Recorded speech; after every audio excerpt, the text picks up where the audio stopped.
Konflik sosial.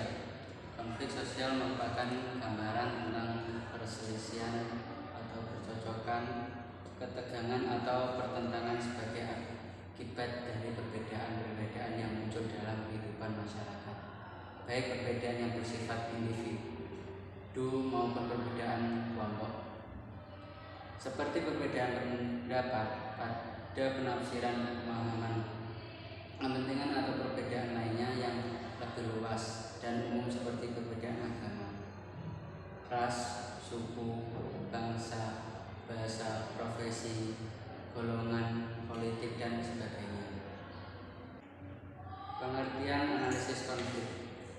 Analisis konflik dalam konteks pembangunan merupakan suatu alat yang digunakan untuk menelaah, menemukan, dan formulasikan kondisi masyarakat secara komprehensif dalam kerangka program pembangunan.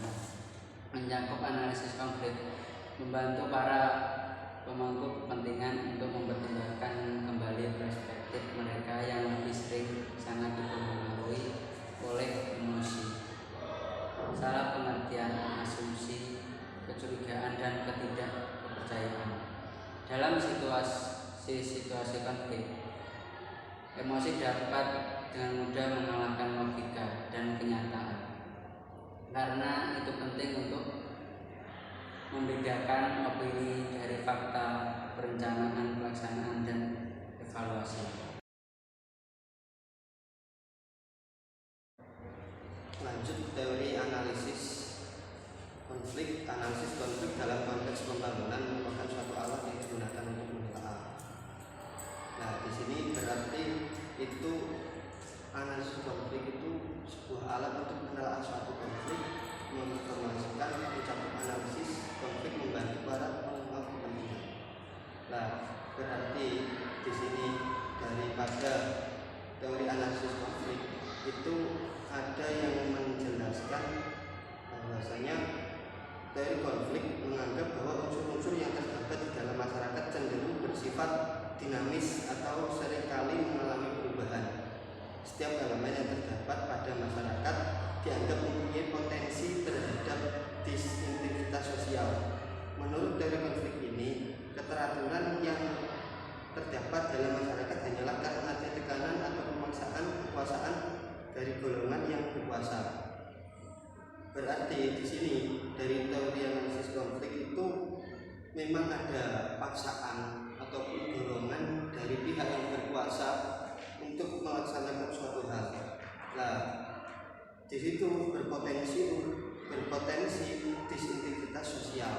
Berarti dari sini teori analisis konflik itu muncul agar dapat menyelesaikan ataupun memformulasikan konflik. Adanya perbedaan peran dan status di dalam masyarakat menyebabkan adanya golongan penguasa dan dikuasai. Distribusi kekuasaan yang mewenang yang tidak merata menjadi faktor terjadinya konflik sosial secara dinamis. Nah, berarti dari teori-teori konflik yang menjelaskan bahwasanya memang konflik itu terjadi karena ada perbedaan kepentingan, dan juga ada yang mengatakan bahwasanya adanya penyekatan dari yang dikuasai dan penguasa. Lanjut prinsip-prinsip dalam analisis konflik. Analisis konflik didasarkan pada pandangan bahwa masyarakat memiliki struktur yang dan tingkat yang sangat kompleks dan menggunakan kerangka kerja komprehensif untuk memahaminya. Ada beberapa prinsip dari analisis konflik. Yang pertama, analisis terhadap isu dan fenomena konflik yang terjadi.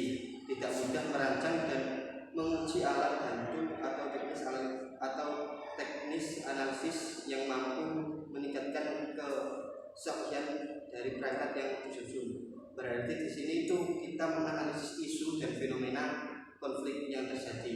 Berarti lebih ke lapangannya itu. Yang kedua, partisipasi berbagai pihak atau pemuka kepentingan untuk melakukan identifikasi, penelusuran, penilaian, dan merumuskan visi bersama. Keterlambatan pihak-pihak yang berkonflik sangat membantu. Keterlibatan pihak-pihak yang berkonflik sangat membantu dalam merancang kegiatan dan menetapkan pokok strategi dalam penanganan konflik dan membangun keberlanjutan. Berarti yang kedua ini adalah partisipasi dari pihak yang berkonflik atau dari dua orang yang berkonflik, baik kelompok ataupun personal tersebut, untuk diidentifikasi ataupun penelusuran lebih lanjut. Yang ketiga, analisis konflik harus menguji konteks pengembangan secara komprehensif, mencakup aspek sosial, ekonomi, politik, sumber daya alam, dan isu-isu global. Berarti yang ketiga ini adalah bahwasanya konflik harus menguji konteks pembangunan secara komprehensif, meliputi semuanya, baik dari segi ekonominya ataupun dari segi politiknya, dari segi sosialnya ataupun yang lain. Yang keempat, yaitu kondisi psikologis pihak-pihak yang berkonflik merupakan aspek penting dalam pengelolaan konflik. Berarti di sini itu kita melihat dari segi psikologis daripada pihak yang berkonflik juga, bukan hanya kita melihat dari sisi lapangan saja, tapi ke sisi psikologisnya juga. Hal ini tidak berarti bahwa fakta penting daripada persepsi atau perasaan, karena para pengungkap kepentingan memiliki cara yang berbeda dalam memahaminya. Nah, berarti terkadang ucapan yang dilontarkan itu karena takut dari sebelah pihak. Contohnya, kalau semisal saya berkonflik dengan teman saya ancam teman saya untuk tidak bersuara jujur. Nah, di situ kan menimbulkan konflik. Dia itu tidak mau jujur ataupun fakta yang diucapkan itu tidak sesuai kan. Nah, itu bisa dilihat dari kondisi psikologis dari orang yang berkonflik. Acuan waktu mencakup perencanaan, implementasi strategi, evaluasi, dan tidak lanjut dalam kerangka penanganan konflik. Nah, berarti di sini itu lebih ke perencanaan, implementasi strategi, terus evaluasi daripada yang telah kita bahas tadi. Yang terakhir yaitu fleksibilitas dan penyesuaian dalam menentukan perangkat dan cara menggunakannya bersama kelompok. Berarti di sini adalah penyesuaian, fleksibilitas daripada kita kalau mau menginterogasi atau mengidentifikasi dari satu kelompok ini kita harus tahu tipikal-tipikalnya. Nah, di sini kita harus bisa menyesuaikan atau fleksibel. Nah, mungkin cukup itu dari pengertian dan juga tahapan konflik ataupun prinsip dalam analisis konflik. Ini saya akan menjelaskan tentang teori penyebab konflik. Konflik merupakan tindakan yang menghalangi, mengganggu, dan menghambat pihak lain. Konflik bisa terjadi di kelompok masyarakat ataupun lintas negara. Yang pertama yaitu teori hubungan masyarakat, menganggap bahwa konflik disebabkan oleh polarisasi yang terus terjadi, ketidakpercayaan dan permusuhan di antara kelompok yang berbeda-beda dalam satu masyarakat. Yang kedua yaitu teori negosiasi prinsip. Inti dari teori ini menganggap bahwa konflik disebabkan oleh posisi yang tidak selaras dan perbedaan pandangan tentang konflik oleh pihak-pihak yang mengalami konflik. Yang selanjutnya yaitu teori kebutuhan manusia. Teori ini berasumsi bahwa konflik yang mengakar disebabkan oleh kebutuhan dasar manusia. Selanjutnya yaitu teori identitas, berasumsi bahwa konflik disebabkan karena identitas yang terancam, yang sering berakar pada hilangnya sesuatu atau penderitaan di masa lalu yang tidak diselesaikan.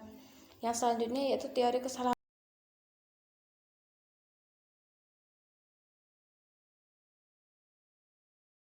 Selanjutnya yang saya sajikan yaitu model-model analisa konflik. Saya akan memberikan 4 opsi model-model analisa konflik. Yang pertama yaitu model konflik triangle, yang kedua pohon konflik, yang ketiga onion model, yang terakhir yaitu menganalisa tahapan konflik. Yang dimaksud dengan model konflik triangle, ketika sebuah konflik sudah terjadi, terlebih dahulu kita harus mengidentifikasi siapa saja aktor yang terlibat di dalam konflik tersebut.